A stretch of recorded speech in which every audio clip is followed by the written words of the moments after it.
the What Goes Bump in the Night podcast. I'm going to bring them up now.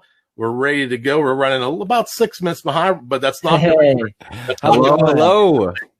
We won't stop you early. We'll go. We'll give you the allotted time to the end because we want to see the show What Goes Bump in the Night. And without further ado, here you go.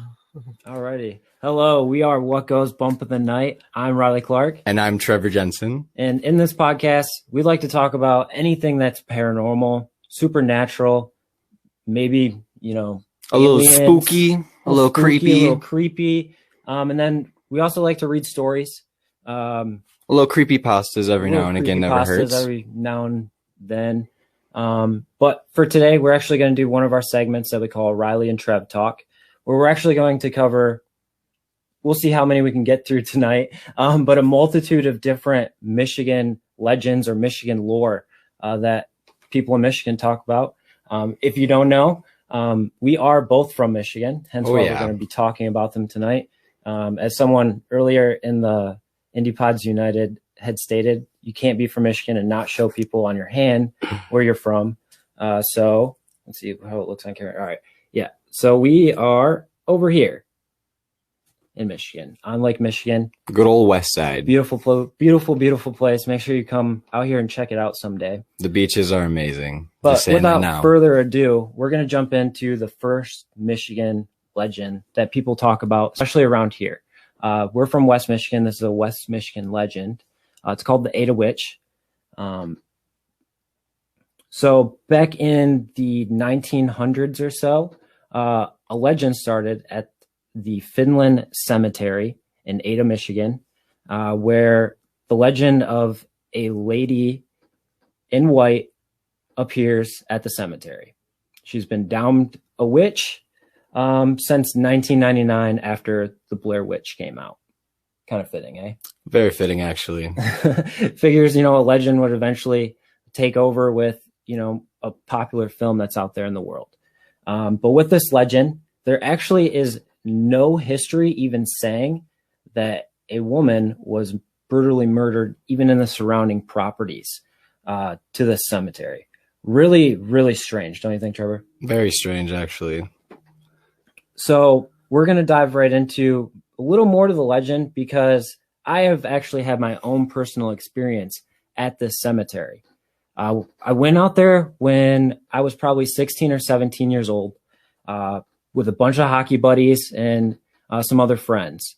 So we all grouped up and we decided, hey, let's, check to see if this legend's actually true. Like, there's no way. Like, we're always skeptical. You always go in skeptical. You always got to be skeptical of something. But, like, at the same time, like, I obviously believe in ghosts. Like, I have multiple different experiences throughout my life that have made me pretty much go, yeah, the paranormal is 100% real. And so, I was kind of feeling pretty brave and like tough about it, to be honest. A hockey player, not much really frightens me or anything. And so we went out there. We all circled up around the suspected grave that the Ada Witch is buried at. Again, history says there is no grave for her. Hypothetical. So we all grouped around this. It's like an oak tree with a broken headstone. All right, so we all circled around it and started asking your typical paranormal questions. Is there anyone here with us? Hi, Tina. So I just saw the chat come in.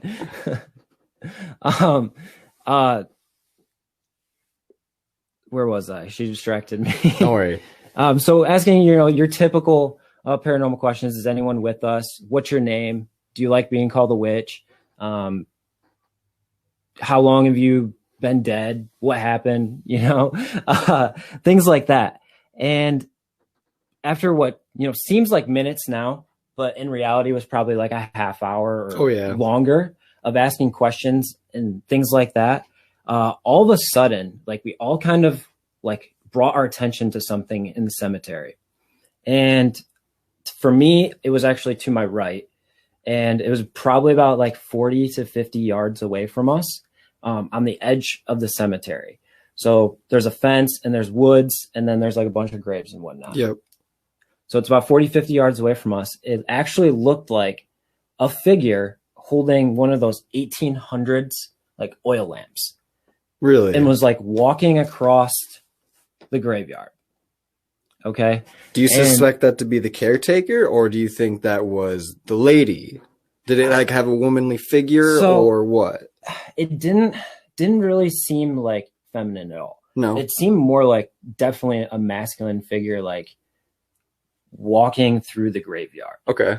Makes sense. If I had to guess like height, like looking back, 10 years ago now, 5'8", 5'10", somewhere in there. So like normal range. Height, yeah. Very normal. And it's walking through the cemetery. It makes it about probably like a 30-yard trek. And it goes behind a tree. Well, instantly, like, we're all thinking, no way is someone pulling a prank on us right now. Yeah, like how do you recreate that? No way we're going to let that happen to us right now. We're all a bunch of hockey players. So we all get up and we rush the figure and do the like 25-yard run and get to the tree that it disappeared behind. But there's nobody there. Of course not. Nobody there at all. And like, we're all just baffled at this point because like, it just doesn't make sense. Like you hear the legends, you're at a cemetery. Yeah. Like most cemeteries are.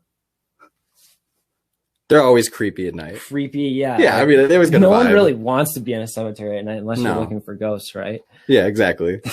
That's what I do. Yeah, exactly. That's what we love to do. And to this day, I still can't explain whether if it was, the actual witch that I saw. Or the murderer. Or the murderer of said witch. And he was like looking out for the grave. Or just another person that haunts the cemetery. Like, yeah, I mean, residual spirits haunt like locations like that all the time because energy sticks to things like that. Yeah. And like, I mean, just to relate it to my own personal experiences, like when I was in Alaska, I went to a place that didn't have any paranormal activity at all. And I caught a voice. It says hi, and it's really creepy. You should check it out. It's actually in one of our episodes. So one of the back catalogs. Yeah. But that's for another day. We're talking about Michigan legends today, not Alaska.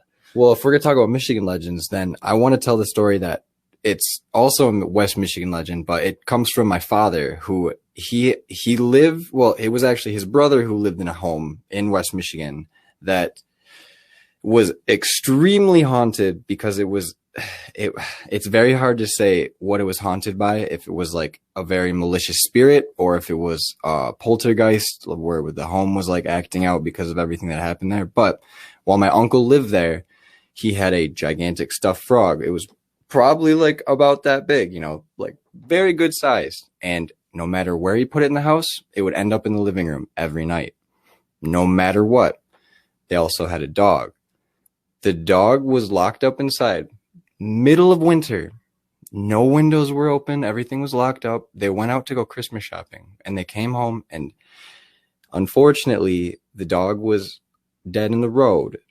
But the weirdest part was there was no footprints. There was nothing indicating the dog had gotten out. They had no idea what happened. Even more weird, because it gets weirder. There was a tricycle across the street at their neighbor's house, which was their child's. And for no apparent reason, it ended up in their living room as well. Still don't know why or how. So my dad, being the skeptic that he was, decided that he was going to go stay the night there with my mom. And both of them were like, nope, not going to happen. I'm not going to have anything happen to us. You guys are just lying. So they spent the night there. And while they spent the night there, my dad said he woke up in the middle of the night. He heard footsteps coming up the stairs. And then he heard the faucets to the bathroom turn on. And then all the lights were on. So when he got up and checked, oh yeah, it gets super creepy too. So like, the horror movies where you walk up and you grab the bathroom curtain and you go, well, did that? Nobody was in there. Nothing. So he decided, I'm going to go and check on everybody because why not?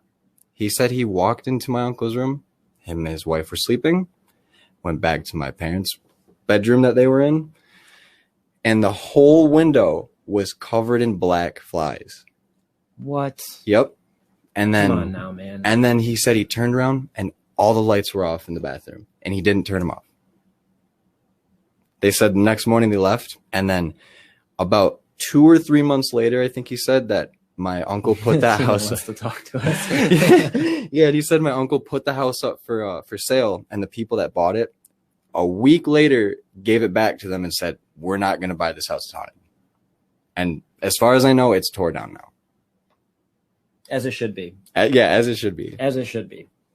And he would say he sees like glowing red eyes in the basement and whatnot. So Yeah. it's hard to say what was basement's not happening there there. anymore. Yeah, and it's very hard to say what actually happened there. But I believe my dad because he's a very hardcore skeptic. So Yeah, me too. and I've also had my hair pulled at other people's houses that I was just spending the night at, and it's just like, yeah, it's hard to disbelieve a lot of this stuff Let's because see what there's no Eric said. proof. Insect swarms are connected to a lot of hauntings with poltergeists for some reason. Yeah, I've heard a I lot of agree with that that. too. It's definitely something I haven't experienced personally, but I would rather not. I've definitely felt the energy from spirits come across more than anything. Cause like remember when we went to the old Lincoln County jail? I specifically remember walking in front of one of the jail cell doors while we were investigating. And it was like an electric feeling went through my body. And Yeah, it was crazy. every hair was standing up. So we were both wearing. I mean, if you want to, Tina, I don't care if you join in. Go ahead. Jump right in. You're We had muted. to unmute us. We had You're to unmute muted. you. Or do you have to unmute us? I don't even know what's going on. Yeah, I don't think. Now you can. Perfect. So, holy crap, guys. I got chills all over my body when you were talking about that. Tell me more. I can feel I'll tell you, it's just the tip of the iceberg, too. We went on a whole investigation at the old Lincoln County Jail in Ohio, and we immediately had stuff happen. Like 5 minutes in the building, walkie-talkies in our backpack just turned on. And the thing is like we specifically didn't even open the batteries before we left our hotel to go to the jail. So they're brand new So batteries they for were brand everything, new batteries, too. and we hadn't even turned on the walkie-talkies yet. And when we got there, we couldn't turn them on because they were dead. So we had to switch the batteries out, put new batteries in them, and then what happened next? Like It was as soon as we put them back in the bag, and we were like, all right, let's just leave this stuff for when we go to investigate. All of a sudden, we hear click. yeah, then they turned on by themselves. Yeah, and we were Yeah, both that's what like, happened. what's going on? And then I turned around and I was like, oh, it's in my backpack. And Like, it's oh, crazy. crap. Like right at the beginning of this investigation too, like we went upstairs and we did a group investigation, and I had my night vision camera out and I actually caught an orb that came from like where he was sitting. It like flew And at back yeah. behind him, and like right after the orb goes into that room, he literally takes a flashlight and clicks it on and looks. Yeah, and at I'm it. like, what's going on? And he didn't know that was happening. Oh my gosh, that is so amazing. Yeah, I- it was insane.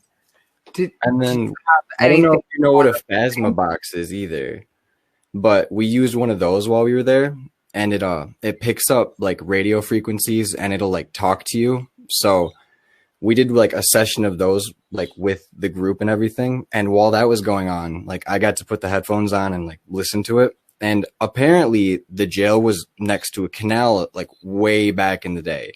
And I didn't know that. So I heard like a tugboat through the headphones, and I thought it was only voices that came through. So I was like laughing, and then I took the headphones off and I was like, do you guys like know why that would sound like that? And they're like, well, there was a canal next door. So like, there you go. And I was like, It was what? pretty wild.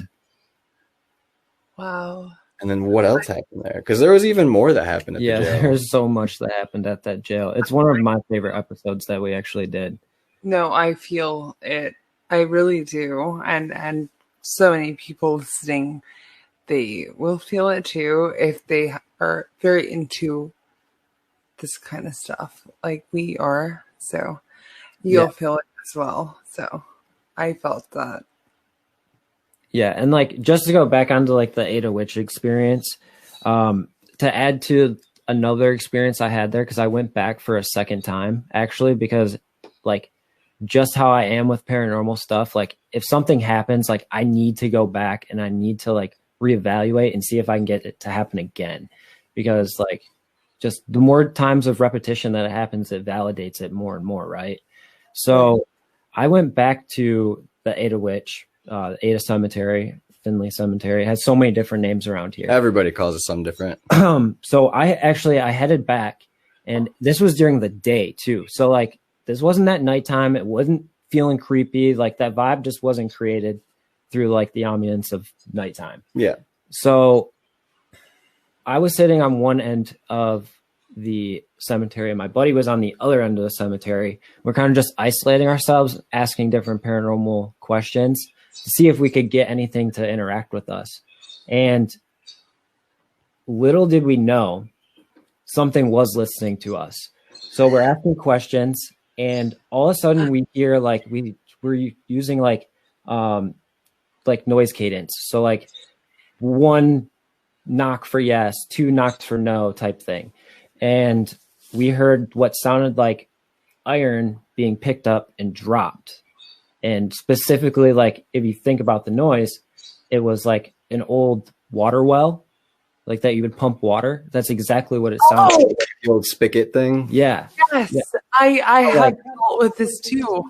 And we were trying to figure out what it was. So I told my buddy to go sit where we had heard the noise. And I just walked around the cemetery. And it was probably like 75 yards away or so. I found this water well. And I was like, yo, this is here. like what? And I picked it up and I dropped it. And he's like, that's the noise. And I was like, oh my God. Like, this is crazy. Like I come here 2 times and have 2 paranormal experiences, one at nighttime, one during the day, which you don't even usually like think about paranormal experiences like that. Well, to even like go more into like the cemetery stuff, there's another one in Montague, Michigan, actually called Mouth Cemetery or Mouth. It's really hard to say because it looks like moth, but it's mouth. And that is like an Indian burial ground, actually, where there's a lot of unmarked graves and like a lot of headstones that are so old they're washed out and you can't even see what's written on them. So they say if you go there, there's one of those water handles, but they say if you like pump it and then you like get water to come out of it and you drink from it, or like, you know, you even mess with it, you're going to get followed home by, they say, a demon. Well, we were young and dumb and we went and did that. And I'm not joking. I had like 3 scratches, like all the way down my back. And it was right when we were leaving and it was all hot and burny. And I haven't gone back since, but I'm more open to it now that it's been years. So what experiences do you have, Tina? That is hilarious. Oh, him and I'm sorry. What is your full name? Oh, my name is Riley Clark. No, I know who you are. Trevor. Trevor. I have heard so much about you. I did not want to botch your name. I have heard so much about you. I have to look at someone's face, associate the name, and I can feel. Right. So you and I are very similar. We have dealt with a lot of similar experiences, and it is so amazing to me that you have had these experiences because I have too. I've had scratches across my whole entire back. Three always, just 3 big cuts on my back. I have dealt with that. I understand. I do. And also, I have dealt with many paranormal things. I have talked about it on the Unseen Paranormal the Unseen Paranormal podcast. Shut up, Rob. I have dealt with a lot of what other people would call scary, but I don't think it's scary. I'm not scared of it. But yeah, I have had cuts on my back. He was like, what is that from? And literally, Rob, was nowhere. Remember that time I got cuts on my back? The 3 cuts on my back? Sorry, guys. And I've dealt with knocking on doors from spirits. Yeah. I've dealt with them turning off my lights. I have dealt with them turning off all of the lights in the house, knocking on my door, scaring me out of my home. And so I love your show so much. Thank you. We appreciate that. So I do. Tina does not lie about these experiences. This how I know is because she tells them many times. Oh yeah. Yeah, I mean, throughout. paranormal stories throughout are tough not to like just tell people, because like I feel like the more you say it and like the straighter you can keep your story, the more it validates it. If your story's like jumping all around and like changing every time from story to story, like I feel like it loses its validation. And like that's why we wanted to create the podcast too, because like we want to give an outlet for people to talk about their stories, not by themselves, but like with people, you know, that actually want to hear about it, to do this and too. feel comfortable about doing it. Because like, yeah, some people are going to ridicule you because ghosts aren't real or whatever. But like when someone can tell a story and they're having, you know, physical things done to them and it's leaving a mark on them, like mentally, physically, emotionally, like it makes it changes you. It makes it super validating in my eyes. She had a demon claw on my scar. body. Like she had a whole demon scratch. Like it was bigger than like a falcon clawing her back or something. Yeah, and it was long too, right? Mine was like a whole forearm length, and it was like I didn't run up against a tree or anything. Yeah, on my whole back. Do you guys want to know something? What? I thought I've seen your podcast before. I've seen the name of it. I will follow you. You guys, they're amazing. I can already tell you're cool. They're great. But I thought what goes bump in the night was like sexual. Oh my god! I'm kidding. Really? But it can be, but not like no. But I'm glad I know. I got names to the podcast. I will definitely listen to it now that I know what it's about. I don't think anyone's ever thought. Oh, I love it. The first time I've heard that. I get funnier, dude. Yeah, we have fun. Don't worry. Like we try to keep like the more you listen to our show, you'll realize that this live stream pretty much is how our show goes. Like every time, like we're so like off the rails. Sometimes it's like, it's like, how did we get here? How did we get here? But like at the same time, like we like to stick to what we're talking about. We'd like to add our own like comic relief to it and everything too. So yes, one thing, awesome background. Thank you. I would love. I know. I see it's 2 minutes till. So I would love to tell you guys my friend's horse demon experience. Oh yeah, sometime. Not right now. No, I was just saying we love this stuff. So not right now. We will come on. It goes deep. Yeah, let's do it. That would be awesome. We would love to. Yeah. Absolutely. After this, I have died putting this together. Thank you so much for being here. Oh, we appreciate this so much. Part of it, like we would love to do this in the future. I've honestly had so much fun today, like watching all of the everything has been amazing. You guys have done wonderful. Honestly, everybody like that has come before us. I am like so amazed. Yeah, Tina doing amazing. Tina. You said you guys. I feel bad for being lumped into that. Hey, it takes a family. I've been doing other stuff so that she can focus on this. Well, bravo though. Also, I didn't know how to do anything. Right. That's the main reason. It's on the fly stuff. Yeah, I mean, this is only the second time we've done anything live, so. Oh, you guys are so cool. I freaking love you. I almost cussed. You did. So you whispered. I heard like a whisper. I freaking love you. What goes bumping tonight, everybody? Yeah. That is, I love them. I really do. I've been listening from day one. I'm not gonna lie, it's completely true. Thank you. I will listen to it. And everybody, we love it all. Now that I know, have you on my show. Now that I know the context of the bump, now I know. Stop it. So I will listen. Let them do their thing. Okay, I love you guys. We love you. Go everything we need to say. All right. Well, that was wonderful, guys. Like, thank you for tuning in. Like, that was amazing. Yep. And then thank you for Tina and Rob for joining us and sharing a little bit of their personal experiences. Everybody that decided to comment and stay involved, we are so humble for all of you. This is why we do it. Yeah, definitely. Unseen Paranormal Podcast, sorry. Definitely give us a message or I'll shoot you a message after. Yeah, we'll get a hold of us. And do something. We would love to awesome. talk to you guys. But again, I'm not sure how much time we have, but I'm Riley Clark. And I'm Trevor Jensen. And this has been What Goes Bump in the Night. And remember to keep your ears and eyes open for it really goes bump in the night. Yeah, we actually owe you a little bit. We started a little bit later. 4 minutes. You're welcome to go until 10 after. That's totally fine. And I didn't get. We have 10 more minutes. I'll say we could even talk about a little more if we want. We can talk about Dogman. We could talk about. We have so much content. Yeah, we'll say we've over prepared for all this. So I got off on track a little bit tonight, but I owe you 10 minutes. You certainly don't have to leave. The floor is still yours.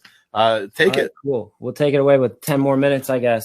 So, okay. Anybody have any questions from the comments really quick? Yeah, I would say before we just start talking about random stuff again.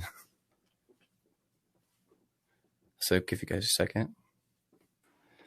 I'll come in here. Well, and hello. Tell you what Welcome back. I guess. So we're gonna join us again. we have. Let's see. So, okay, Unseen Paranormal Podcast. Eric Sims. He really wants to work with you. Yeah, and we would love to work with him. That. That's a reputable guy to work with. Loving it. Someone said the shadow people, Andy Imhoff from Pardon My Fork. Andy. Been a thing of legend for millennia, he says. Yeah, we've talked about shadow people a bunch in a lot of our episodes, and just like because we like to relate things to other things.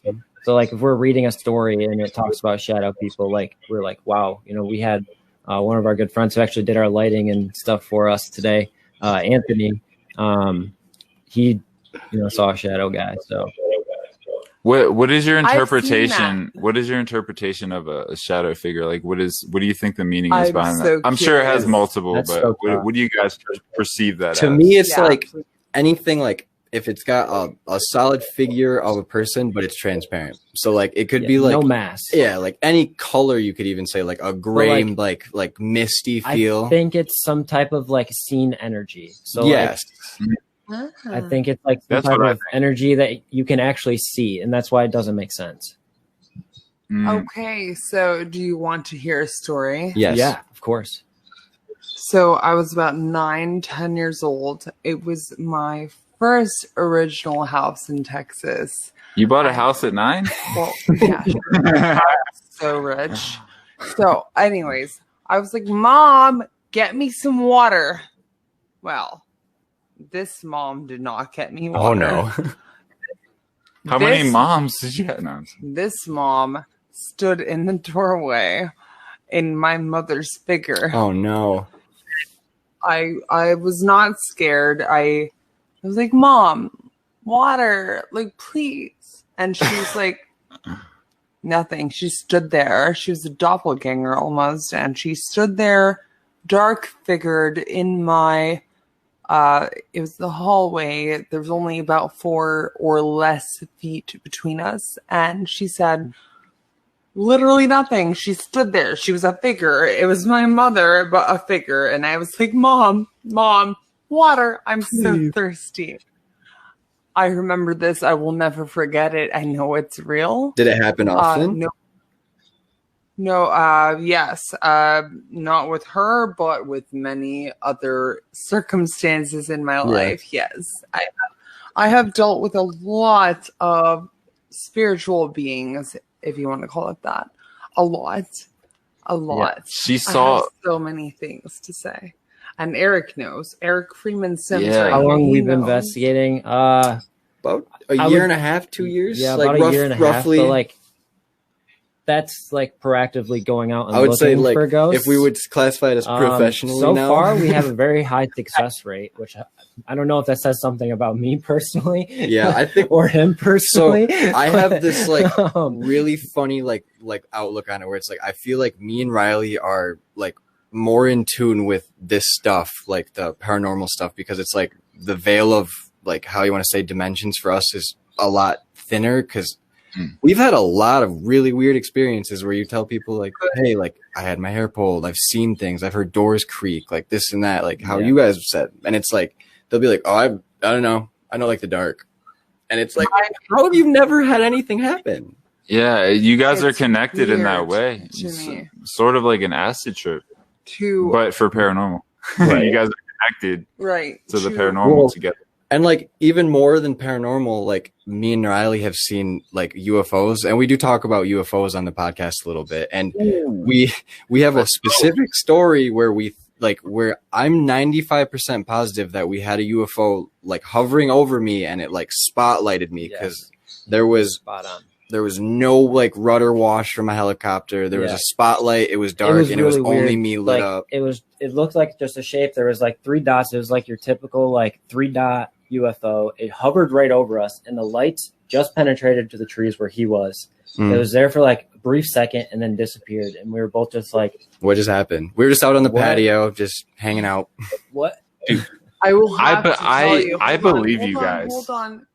You can believe them all you want. No, I know that in the happens. Future, I will have to talk to you guys about the experience I had with my dreams that people think is not a dream that has to do with you. We have a story like that too in one of our episodes. I've listened to your show. Are you guys familiar? I mean, I'm sure you are, but are you in tune with like astral projection and things like that? I highly believe in that stuff, but I haven't tried it. Or like I believe in like if you do the hard REM sleep, and then you can get yourself to like I forgot what like the term lucid is. Dream. Yeah, lucid dream. Like I've had like at least 5 or 6 very vivid lucid dreams where I woke up and thought I was somewhere else. Everybody has. You just have to identify what it actually is. It's real. In high school, I got really into lucid dreaming and like read deeply into it and like tried it myself. And I successfully did it once, and it scared the crap out of me, basically, to where I never wanted to do it again. Dumb, scared. You have to train yourself. It's like it was way more intense than I. When it happens organically too, it's worse. Right. Like I had it happen after our investigation at the old Lincoln County Jail, where it was like I went right back to that same exact investigation, and then I had a spirit rush me, and it woke me up, and I was awake in the car, like, whoa. Yeah, that happened. Yeah, but if you have that awareness of what's happening to you, it can give you that comfort to maybe explore it further. Oh yeah. Yeah. I'm not saying that I do that or I'm an expert. We became way more comfortable with it the further we've gone into this. So it's like the first investigation, I was like, I don't know what I'm gonna do. Yeah, I'm actually like leaving for Arizona like this week to go do some more investigations with a family member who used to have a paranormal radio show. So he's taking me to some of his locations.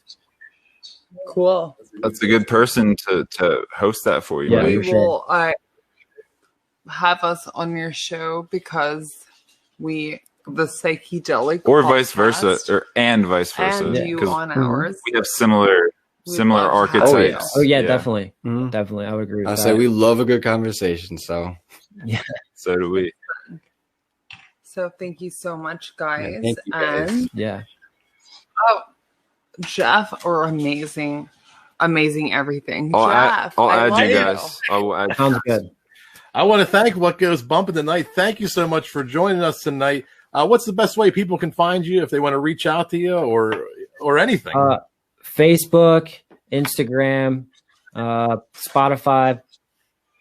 Was it Apple Podcasts, Pandora, iHeartRadio? You can just say, Alexa, play What Goes Bump Tonight. That'll happen. So good. but however you find your listening needs, you should be able to find us. Stitcher podcasts are available.